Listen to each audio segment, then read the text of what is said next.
I'm Anna, 33 years old, born and raised in a small town in Pennsylvania. I realized early on that my place in the family was nothing more than a faint shadow next to my perfect younger brother, Tyler. Tyler is 2 years younger than me, but from the day he was born, my parents, Evelyn and Martin, seemed to forget I existed.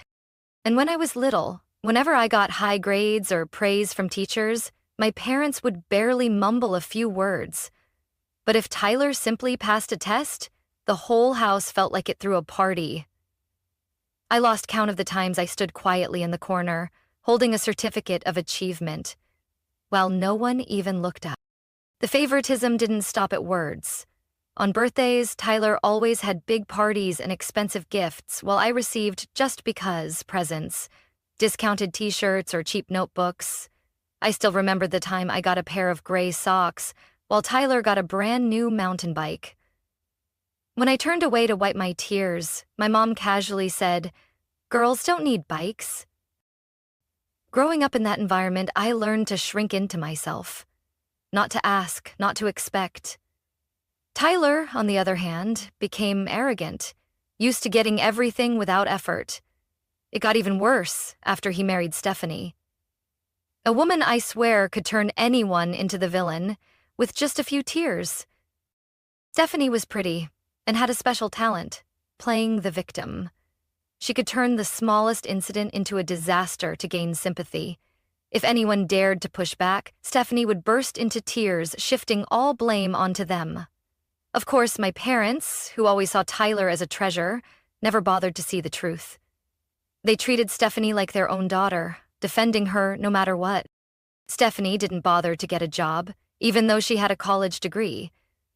Tyler had to work himself to exhaustion to support the entire family, while my mom happily babysat their 3 young kids every day.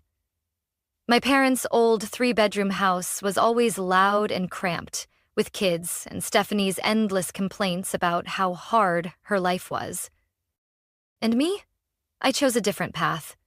After graduating from college, I moved out, worked hard, and climbed up to a management position at a furniture company. I avoided going home as much as possible because every time I did, I felt like a stranger. Last year, when the pandemic hit, my company had to downsize. I lost my job after a short email. Not long after, I also had to leave my rented apartment because I couldn't afford it anymore. Desperate, I gathered all my courage and called my parents, hoping to stay a few months until I found a new job. I remember that conversation clearly. My mom picked up, and the moment I finished explaining, she burst out laughing like I had just told a joke. "This house is already full, Anna," she said coldly. "We can't add another mouth to feed." I was speechless. Somewhere in the background, I heard Stephanie's smug voice. "She better get used to the real world. It's called growing up."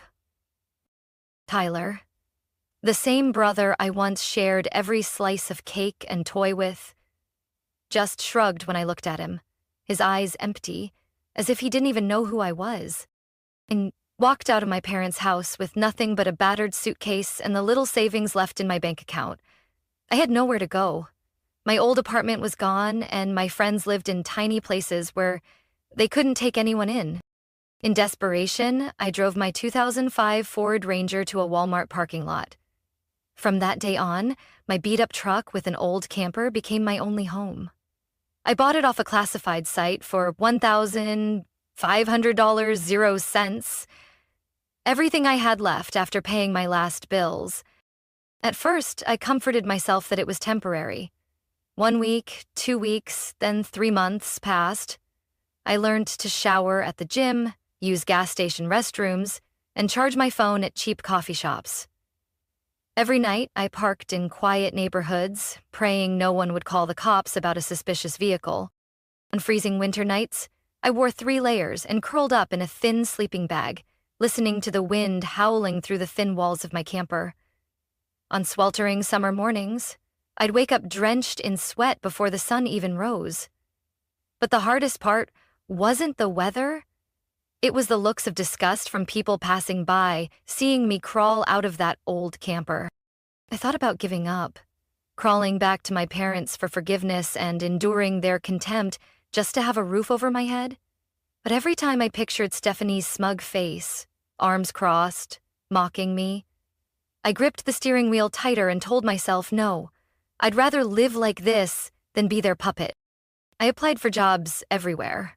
Restaurants, convenience stores, supermarkets, anywhere with a help wanted sign. Dozens of failed interviews, hundreds of rejections. I never gave up. I smiled more, spoke more confidently, and worked on standing tall. Finally, one scorching September afternoon, I got a call from a small interior design company in the suburbs of Pittsburgh. The only place willing to give me a chance after hearing my story. The starting pay was just enough to survive, but to me, it was a lifeline. I threw myself into work, taking every extra hour available, from customer service to warehouse support. I worked non-stop, all day, and crawled back into my suffocating camper at night for a few hours of sleep. Every single paycheck, I saved. I cut all unnecessary expenses. Homemade sandwiches, old clothes, no spending a single dollar frivolously. Every time I felt discouraged, I told myself, one day, I'll walk into a house of my own, built with these very hands. 12 months into my new job, I saw a small 3-bedroom house for sale in the suburbs of Beaver. It was old, the backyard was overgrown, and the outside walls were peeling. But to me, it was more beautiful than any mansion. The asking price was $92,000. Way more than I had. But I didn't quit. I applied for a loan, presented my pay stubs and a solid repayment plan, and luckily the bank approved me with a manageable interest rate. I poured all my savings into the down payment, and on a crisp fall afternoon, I finally held the keys to my very first home. When I moved in, it was just me, an old backpack, an air mattress, and a pride so overwhelming that I cried right there on the bare living room floor. I walked barefoot on the old wooden floors, touched every worn wall, whispering, I finally have a place of my own. Parked my old camper in the backyard as a reminder of where I started and how far I had come. Every time I looked out the window and saw the camper's lights twinkling, I smiled. I had survived my darkest days, and for the first time in my life, I knew I was on the right path. I hadn't even had time to fully enjoy my newfound peace when trouble came knocking again. One Saturday afternoon, as I was scrubbing the floors, the doorbell rang urgently. I cracked open the door and nearly froze when I saw my parents, Tyler, Stephanie, and their 3 kids standing on my porch. Without waiting for an invitation, they barged right in like they owned the place. My mom scanned the living room with a satisfied smile, as if inspecting her new property.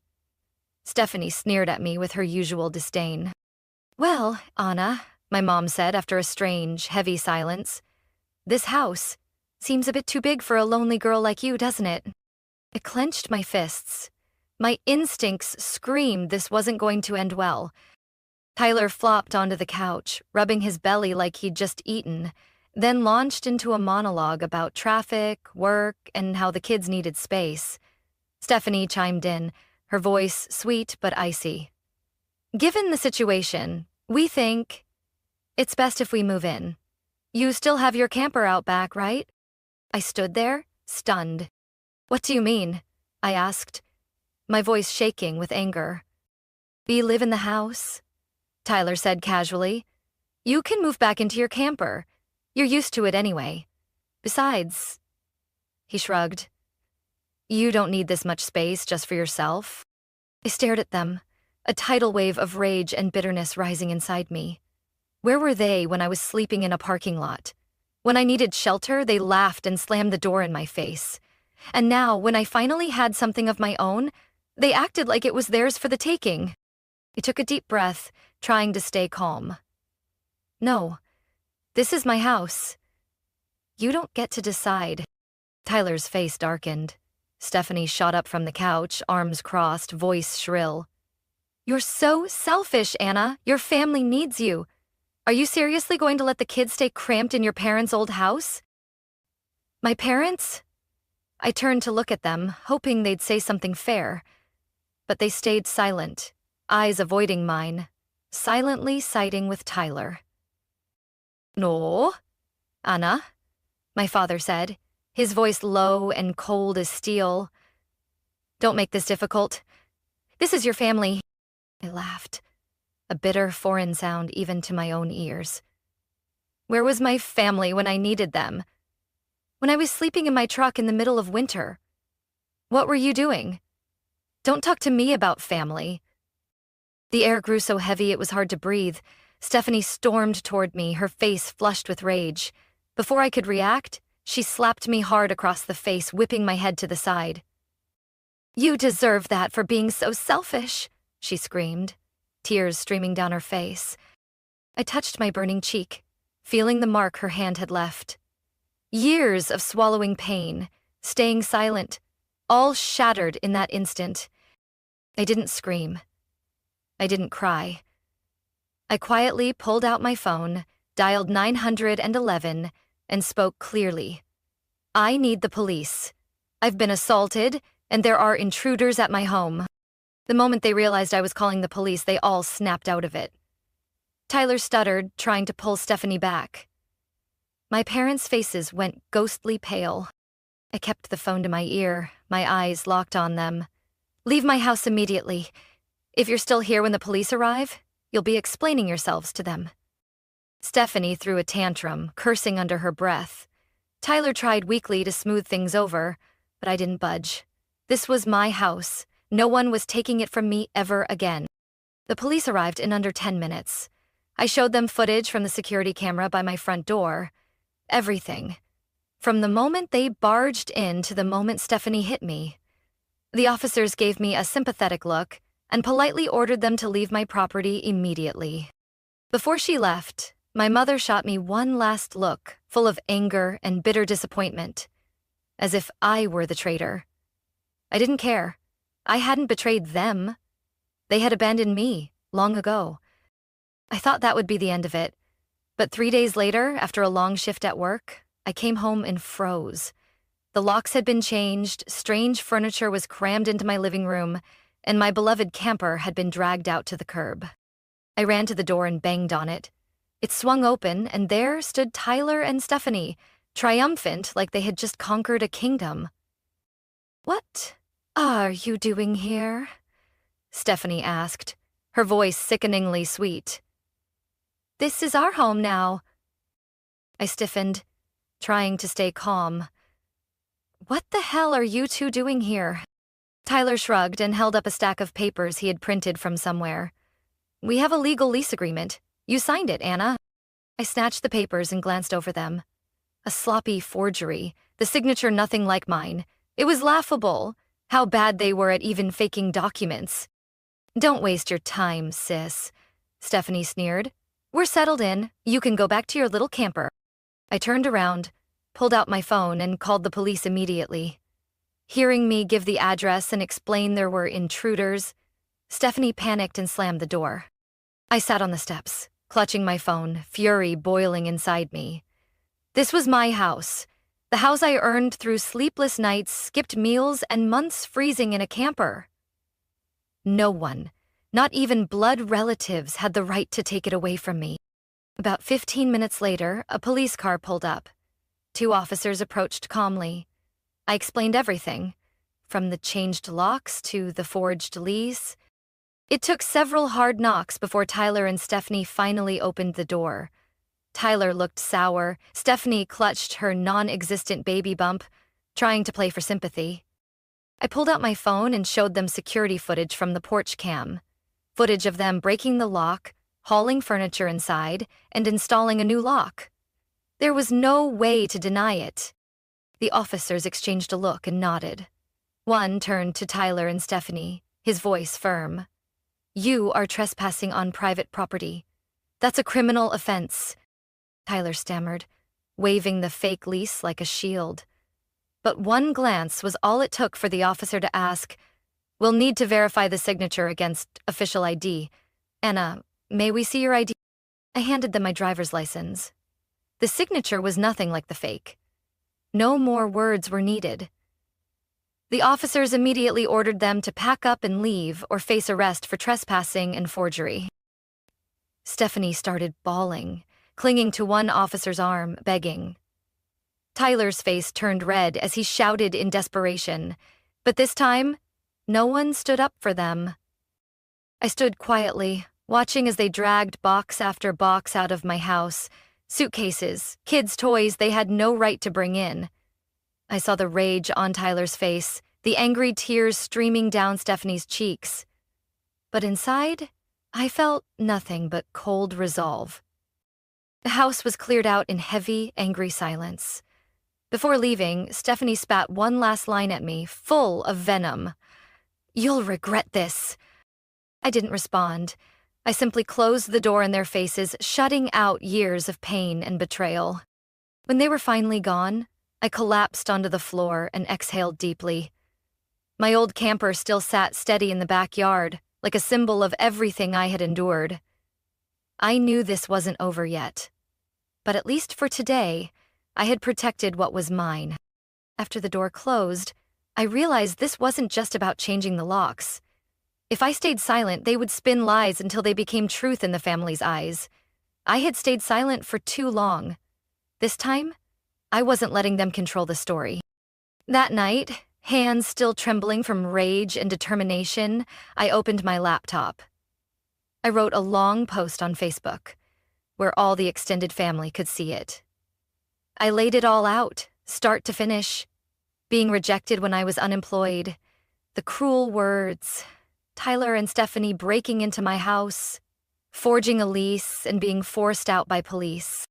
I didn't exaggerate or accuse falsely. I attached photos, security footage, and copies of the police report. I even posted side-by-side images of the forged signature and my real one for everyone to see the blatant fraud. At the end, I wrote, "I've stayed silent long enough. This is the truth. Believe it or not, but I will not let anyone trample over my life again." Within an hour, the post exploded. Comments and messages flooded in nonstop. Some relatives, the ones I thought would defend my parents and Tyler, openly expressed their outrage. They sent me messages of support, saying I did the right thing by standing up for myself. A few older relatives who had witnessed the favoritism when I was younger also spoke up. They shared memories of me being neglected while Tyler was treated like a prince. Memories I thought were buried resurfaced, bringing both pain and relief. As the night wore on, more and more people voiced their anger. Some even asked for the town sheriff's number to verify everything. An aunt from Arizona privately messaged me, "Anna, you should have spoken out long ago. We're proud of you." Meanwhile, I heard through the grapevine that my parents and Tyler were scrambling to control the damage. They posted a weak statement, trying to paint me as a bitter liar, the bad daughter who turned her back on family. But this time, no one believed them. The evidence was too clear. Their excuses only made them look ridiculous. Stephanie, predictably, posted passive-aggressive rants about forgiveness and family sacrifices. But no one pitied her. In fact, many people left blunt comments under her posts, demanding she apologized for her disgraceful behavior. Soon after, I got a call from Aunt Lucy, the aunt I had always loved. Her voice trembled as she said, "Anna, if you ever need a place to stay or anything at all, come to my house. Don't let them make you think you're unworthy of love." For the first time in years, I felt something I thought I had lost: recognition and support from my extended family. The next morning, I woke up to hundreds of messages, congratulations, encouragement, and even a few small gifts. A cousin I barely spoke to sent me an online gift card with a note, "A little housewarming gift. You deserve it." Standing alone in my empty living room, sunlight pouring through the old windows, I felt a peace I had never known before. I had spoken the truth. I had stood up for myself. And this time, I wasn't alone. The real storm hit just a few months after I went public. In a small town like ours, rumors spread like wildfire, and soon whispers about my family were everywhere. Tyler and Stephanie, once the golden child and perfect daughter-in-law, became the laughingstock. They were still crammed into my parents' tiny house, A house that now felt even smaller with 3 unruly kids, constant arguments, and simmering resentment. Tyler's usual arrogance disappeared. Stephanie, who once walked around like the world owed her, now kept her head down in public. Their finances took a nosedive.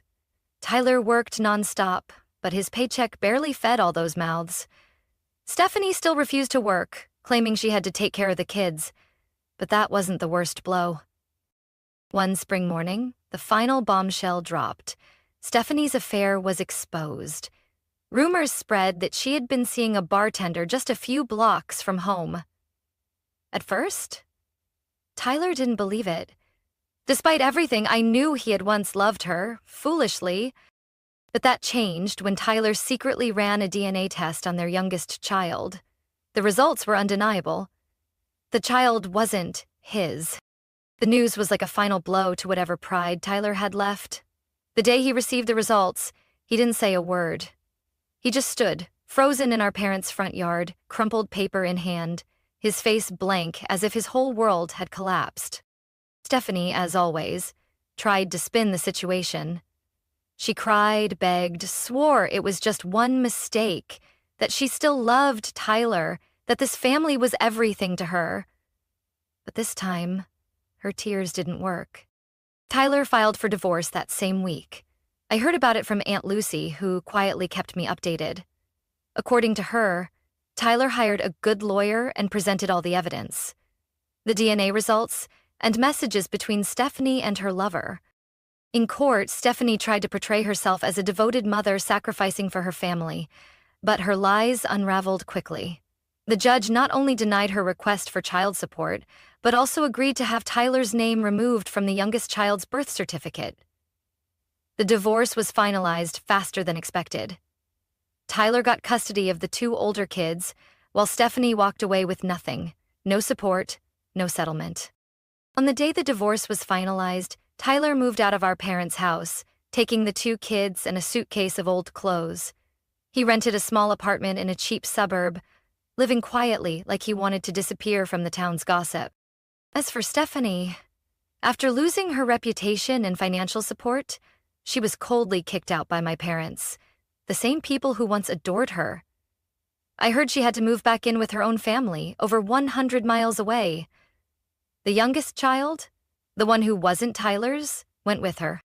Everything happened so fast that even I, who thought they would cling to whatever they could, was stunned. But what surprised me more was the emptiness I felt. Not joy, not satisfaction, just a deep, quiet void. Maybe because deep down, I had once hoped for a different ending, a change, an awakening, a sincere apology. But life isn't a fairy tale, and the price for years of lies and selfishness came due in the harshest way. I thought that after all this, only a cold, unfixable distance would remain between me and my family. But sometimes life takes strange turns, even with people you believe will never change. One morning in June, while I was watering my garden, an old car pulled up in front of my house. Tyler got out first, walking slowly like the weight of the world was on his shoulders. My parents followed, no longer carrying the pride they once wore so easily. They looked older, every wrinkle carved deep into their faces that used to beam with smugness. Tyler approached, holding a small gift box, unable to meet my eyes. I stood there with my arms crossed, strangely calm. "Anna," Tyler started, hesitantly. I don't even know where to begin, but I owe you an apology." I stayed silent, waiting. "I treated you terribly. When you needed family the most, I turned my back. I thought because you were always strong, you didn't need anyone. I was wrong." I looked at Tyler, not the arrogant brother I once knew, but a man humbled by bitter mistakes. My mother stepped forward, her hands trembling as she reached for mine. "Anna, I'm sorry," she said, tears filling her eyes. "I was blind, favoring Tyler all those years. I know I can't undo what I did, but I hope you'll give me a chance to make it right." My father, A man I had never once heard apologize finally spoke, his voice raspy. "I was wrong, Anna. I admit it. If there's any chance, I want to start over." I stood there, numb. Part of me wanted to lash out, to throw every buried resentment at them, but another part, a much quieter part, just felt tired. I had survived it all. I didn't need revenge. I needed peace. Tyler held out the gift box. We've started going to church the past few months.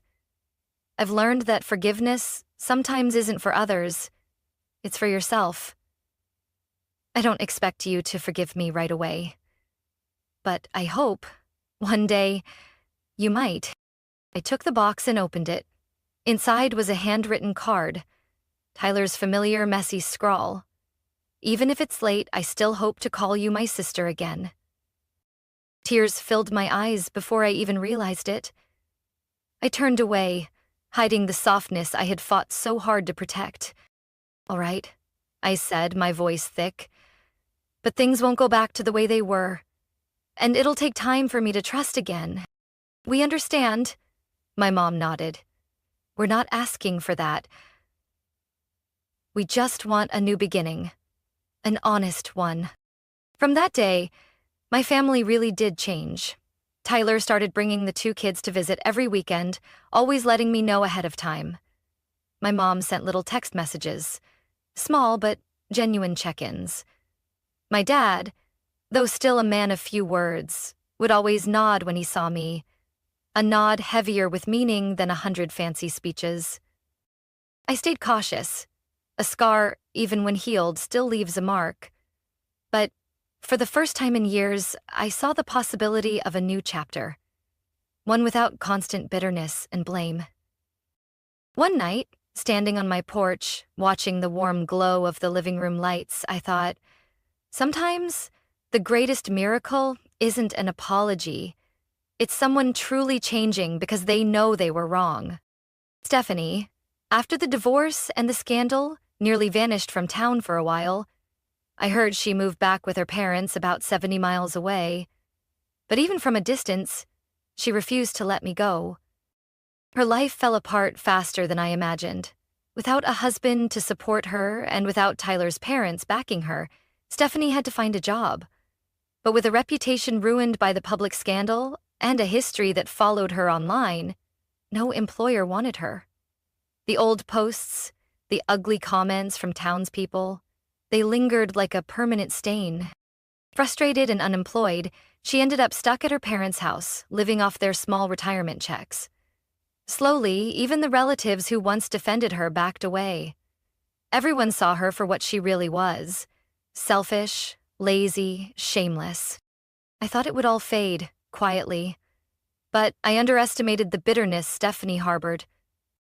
One late fall night, while I was sleeping, my home security system blared an alarm. I jolted awake and checked the live stream, and nearly dropped my phone when I saw a hooded figure creeping toward my truck. The figure, quick and clumsy, pulled a carton of eggs from a backpack and hurled them at my truck, eggs bursting and dripping down the windshield and hood. After the vandalism, the figure ran off into the dark. I immediately called the police. When they arrived, I showed them the video footage. Even with the hoodie, I instantly recognized her. Stephanie's height, gait, and posture were unmistakable. The officers gathered evidence quickly. I filed charges for property vandalism and requested a restraining order. The case moved faster than I expected. With undeniable video evidence and a documented history of conflict, the judge wasted no time. Stephanie was fined for vandalizing private property and ordered to pay for the cleaning and repairs. More importantly, the court granted a 3-year restraining order. Stephanie couldn't come within 300 feet of me or contact me in any way, in person, by phone, mail, or online. The day the order was issued, Stephanie stood in court, her face twisted with rage and humiliation. I, dressed neatly in my business suit, stared at her like she was a stranger behind a pane of glass, distant, emotionless. News of the incident spread quickly. The town buzzed with gossip about the disgraceful egg attack, and Stephanie's already shattered image crumbled even further. She had tried so hard to portray herself as a devoted mother, a victim of family power games. Now, all anyone saw was a bitter, defeated woman who destroyed herself. I knew Stephanie would probably always blame me, but I didn't care. I did what I had to do to protect myself and the home I fought so hard to build. One weekend afternoon, sipping coffee on my porch, feeling the crisp fall breeze, I looked out at my truck parked peacefully under the golden sun. No more fear of sabotage, no more tiptoeing around threats. Since Stephanie's restraining order, my life became truly peaceful. No more midnight doorbell rings, no more vandalism. I could simply enjoy quiet mornings on my porch, sunlight filtering through the leaves, with a peace I had never known before. Realizing my 3-bedroom house was too big for just me, I decided to rent out the 2 spare rooms. Not long after, I found 2 ideal tenants. Megan, a young night shift nurse at a nearby hospital, and Chris, a construction engineer who traveled often. Both were respectful, independent, and valued privacy. The rental income covered most of my mortgage. For the first time in my life, I felt financially stable. I still worked regularly, but without the crushing pressure. My savings steadily grew, and with every dollar added, my sense of freedom deepened. On weekends, my cozy house often filled with the laughter of children.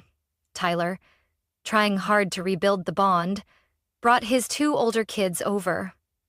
They needed space to play, to feel family again. The kids warmed up to me quickly. 8-year-old Emma loved drawing in the living room, while 10-year-old Max was obsessed with the old game console I found at a flea market. I planted sunflowers taller than the kids in the backyard, and they dubbed it their secret forest. One afternoon, as I was fixing the old backyard swing, Max looked up at me and asked innocently, "Sivo, Anna, why do you live alone? Aren't you lonely?" I laughed, wiping sweat from my forehead. "Not at all. Living alone has its own joys. I can do whatever I want, whenever I want." Emma hugged my arm and whispered, "I love coming to your house. It's way more fun than Grandma's." Their innocent words warmed my heart. This house wasn't just a shelter. It was a place where I rebuilt my life, where I chose how to live, no longer under anyone's shadow. Tyler often invited me to his small family dinners, just him and the kids. Sometimes I went, keeping a healthy distance. Our relationship was healing, but the old scars remained. I no longer resented him, but I also couldn't pretend the hurt had never existed. My parents changed too. They no longer showed up unannounced or made demands. Our brief encounters, sometimes just a handshake or a simple holiday greeting, were enough for me. I no longer needed anything more, just respect and safe boundaries. One time, my mom stared wistfully at my house and sighed, "Anna, you did it. You built a life of your own." I simply smiled, saying nothing, because deep down, I knew that long overdue recognition was the greatest victory of all. That winter, Emma, Max, and I set up a Christmas tree outside. We decorated it with colorful ornaments, twinkling lights, and handmade crafts. When the lights turned on, the whole street glowed. I stood back, watching the kids laugh under the sparkling lights, my heart full of simple, quiet joy. I had lost a lot to get here, but now I had a home, freedom, and a small family of my own, made up of the innocent children, kind friends, and most importantly, myself. My story isn't just about overcoming family injustice. It's proof of perseverance and belief in oneself. From a cast-off, ridiculed, manipulated person, I rebuilt my life with my own 2 hands. A home, financial freedom, and genuine love from those who deserved it. The past left scars, but it also taught me to cherish the present. I didn't just reclaim my life. I found true peace. What do you think about Anna's journey and how she took her life back? Share your thoughts in the comments. And don't forget to follow the channel for more heartfelt family stories and powerful life lessons.